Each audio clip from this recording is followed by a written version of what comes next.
Hello friends, आज हम लोग मराठी सुलभ भारती इयत्ता 6वीं का लेसन नंबर 17 पान पोई इसका एक्सप्लेनेशन स्टडी करेंगे।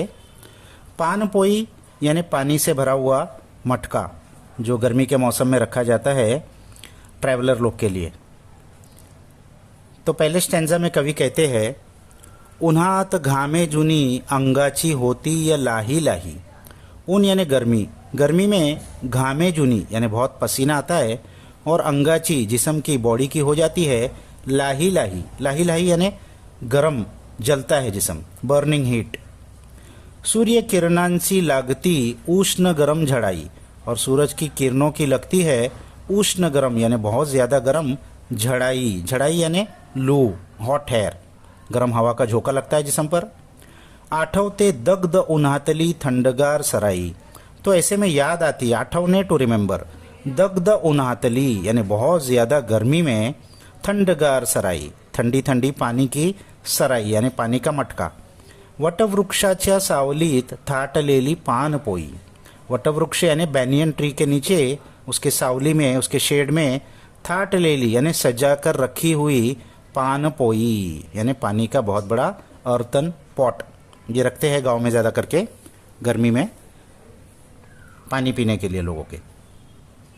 सेकंड पैराग्राफ में कवि कहते हैं, रख रखत्या उन्हात सुटतो अवखड़ वारा। रख रखते यानी बहुत ज़्यादा फियर्स हीट में छूटता है अवखड़ वारा। अवखड़ वारा यानी गस्टी विंड, बहुत ज़ोर में हवा भी चलती है। तो उसकी वजह से क्या होता है, धूड़ी संगे पाला पाचोड़ा जाई या उंच अंबरा। धूल तो उड़ती ही है, धूल के साथ साथ पाला पाचोड़ा यानी झाड़ के जो पत्तियां गिर जाती है, ड्राई लीव्स, वो भी उड़ते हैं और ऊपर आसमान तक चले जाते हैं उड़ के। वर्लविंड जैसी हवा चलती है गरम। थकलेल्या वाटसरूला ग्लानी येती गरागरा, और थके हुए वाटसरू मुसाफिर ट्रैवलर को ग्लानी येते, ग्लानी यानी चक्कर आती है, गिडीनेस होता है, गरा गरा गर गर करके उसका सर घूमता है गर्मी में। पिऊनी पाण्याचा घोट तेव्हा महत्व कड़े खरा, तो ऐसे वक्त में जब पानी का घूट पीने मिलता है तब उसको उसकी इम्पोर्टेंस समझ में आती है इस पान पोई की। फिर वो कहते हैं, या दिवसांत चोहीकडे पड़ते कड़क ऊन। इन दिनों में चोहीकडे यानी चारों तरफ पड़ती है कड़क धूप। सारखी सारखी लागते साऱ्यांना मोठी तहान, और सारखी सारखी बार बार लगती है सबको बहुत जोरों में प्यास, तहान थर्स्ट।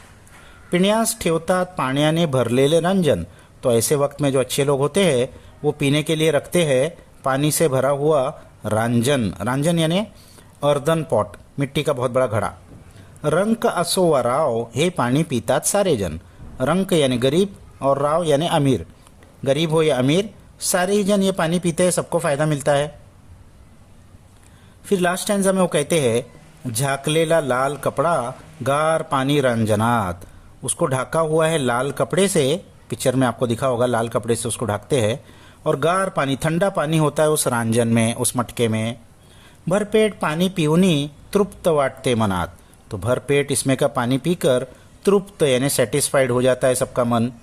धन्य असो जाने थाटली ही पानपोई उन्हात, तो धन्य है वो इंसान जिसने के थाटली यानी रखा है ये पानपोई इस गर्मी के मौसम में।